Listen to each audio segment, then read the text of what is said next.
Hi friends, welcome back to my channel. આજે હું soft spongy and tasty રવામાંથી cake બનાવવાની રેસીપી શેર કરીશ. તો સૌથી પહેલાં રવાને કેક બનાવવા માટે આપણે 1 કપ જેટલો રવો લેશું. અહીં તમે ઝીણો કે મોટો કોઈ પણ રવો લઈ શકો છો. ત્યારબાદ 1/2 કપ જેટલી ખાંડ લેશું અને મેં અહીં 1 કપ જેટલું દૂધ લીધું છે. આપણે થોડું થોડું દૂધ એડ કરતા જઈશું અને મિક્સ કરતા જઈશું.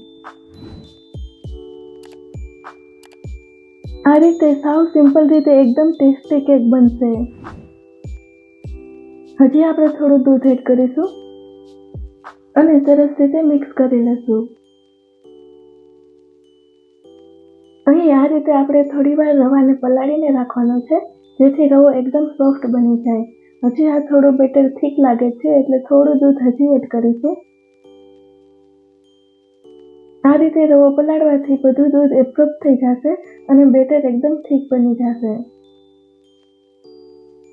હવે આપણે મિક્સ કરીને આ બેટરને 15 મિનિટ સુધી રેસ્ટ માટે રાખી દઈશું.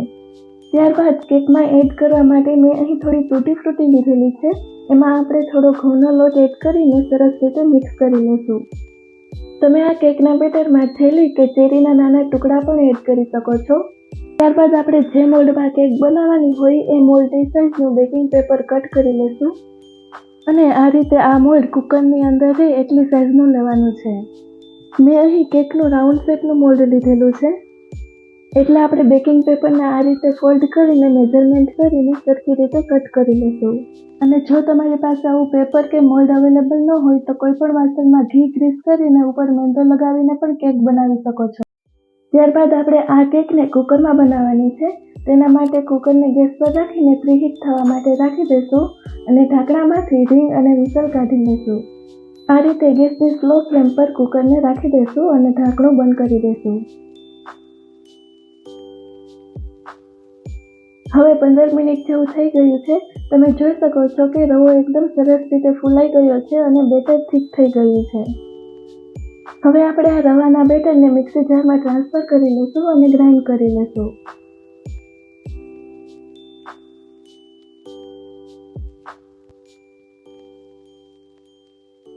હવે સરસ સ્મૂથ બેટર બની ગયું છે. હવે આપણે 1/4 કપ જેટલો કસ્ટર્ડ પાવડર એડ કરીશું અને સાથે 1/4 કપ જેટલો મિલ્ક પાવડર એડ કરીશું. આ રીતે મિલ્ક પાવડરથી કેકમાં એકદમ સરસ ટેસ્ટ આવે છે. સાથે આપણે 1/4 કપ જેટલું ઘી એડ કરીશું. તમે અહીં નોન ફ્લેવર ઓઇલ પણ એડ કરી શકો છો. અને 1 કપમાં થોડું દૂધ વધ્યું હતું એ એડ કરી દઈશું. આ રીતે ટોટલ 1 કપ જેટલું દૂધ જોશે અને આ બેટરને સરસ રીતે ગ્રાઇન્ડ કરી લઈશું. હવે એકદમ સરસ બેટર બની ગયું છે. હવે આપણે આ બેટરને એક બાઉલમાં ટ્રાન્સફર કરી લઈશું. તો આ રીતે આપણે બેટરની આટલી થીક કન્સિસ્ટન્સી રાખવાની છે. ત્યારબાદ આપણે બેટરમાં તૂટી ફ્રૂટી એડ કરી દઈશું અને મિક્સ કરી લઈશું. આ રીતે પરફેક્ટ મેઝરમેન્ટથી તમે આ કેક બનાવશો તો ફર્સ્ટ ટાઈમમાં એકદમ સરસ ટેસ્ટી કેક ઇઝીલી બની જશે. ત્યારબાદ આપણે આ બેટરમાં 1 ટીસ્પૂન જેટલો બેકિંગ પાવડર એડ કરીશું અને સાથે 1/4 ટીસ્પૂન જેટલો બેકિંગ સોડા એડ કરીશું. અને આ સોડાને એક્ટિવેટ કરવા માટે 4 થી 5 ડ્રોપ જેટલા લીંબુના ડ્રોપ એડ કરીશું. આ રીતે થોડા લીંબુના ડ્રોપ એડ કરવાથી કેક જરા પણ ખાટી નહીં થાય, પણ સોડા એક્ટિવેટ થશે એટલે કેક એકદમ સ્પોન્જી બનશે.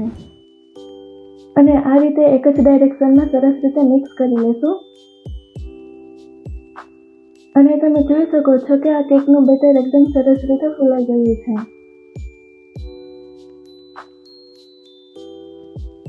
હવે બેટર આ રીતે સરસ મિક્સ થઈ જાય એટલે ડાયરેક્ટ આપણે મોલ્ડમાં ટ્રાન્સફર કરી લઈશું. અને આ રીતે ટેપ કરીને આપણે કેકને બેક કરવા માટે કુકરમાં એક સ્ટેન્ડ રાખીને એની ઉપર રાખી દઈશું.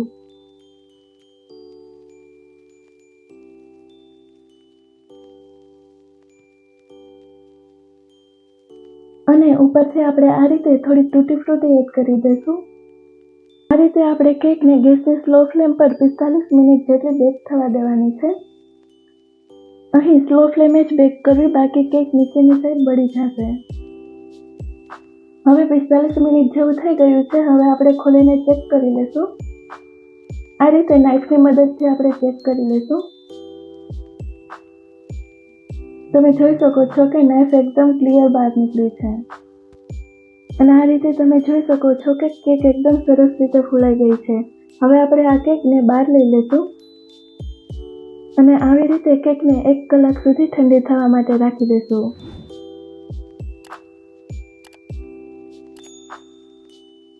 હવે 1 કલાક જેવું થઈ ગયું છે. કેક સરસ ઠંડી થઈ ગઈ છે. હવે આપણે અનમોલ્ડ કરી લઈશું.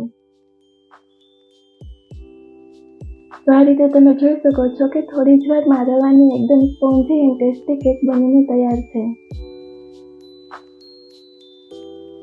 ત્યારબાદ આપણે નીચેથી પેપર રિમૂવ કરી દઈશું અને આ કેકને સરસ રીતે કટ કરી લઈશું.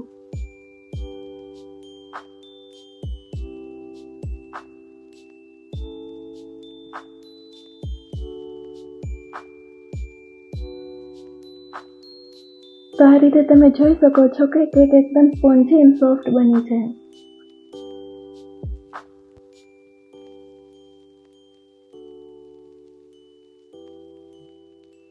અને આ રીતે તમે આ રવાની કેકને 8 થી 10 દિવસ સુધી ફ્રીજમાં રાખીને સ્ટોર કરી શકો છો અને એન્જોય કરી શકો છો. તો આ રીતે પરફેક્ટ મેઝરમેન્ટથી બનાવશો તો આ કેક ઇઝીલી બની જશે. તો રવાની સોફ્ટ એન્ડ સ્પોન્જી કેક બનીને તૈયાર છે. અને આ રીતે આ કેક બાળકોને પણ ખૂબ જ ભાવે છે, તો તમે લંચ બોક્સમાં પણ બનાવીને આપી શકો છો. તો તમને મારી આ કેકની રેસીપી ગમી હોય તો વિડીયોને લાઇક કરજો, ફ્રેન્ડ સાથે શેર કરજો અને ચેનલને સબસ્ક્રાઈબ કરવાનું ના ભૂલશો. ફરી મળીશું નવી રેસીપી સાથે. બાય.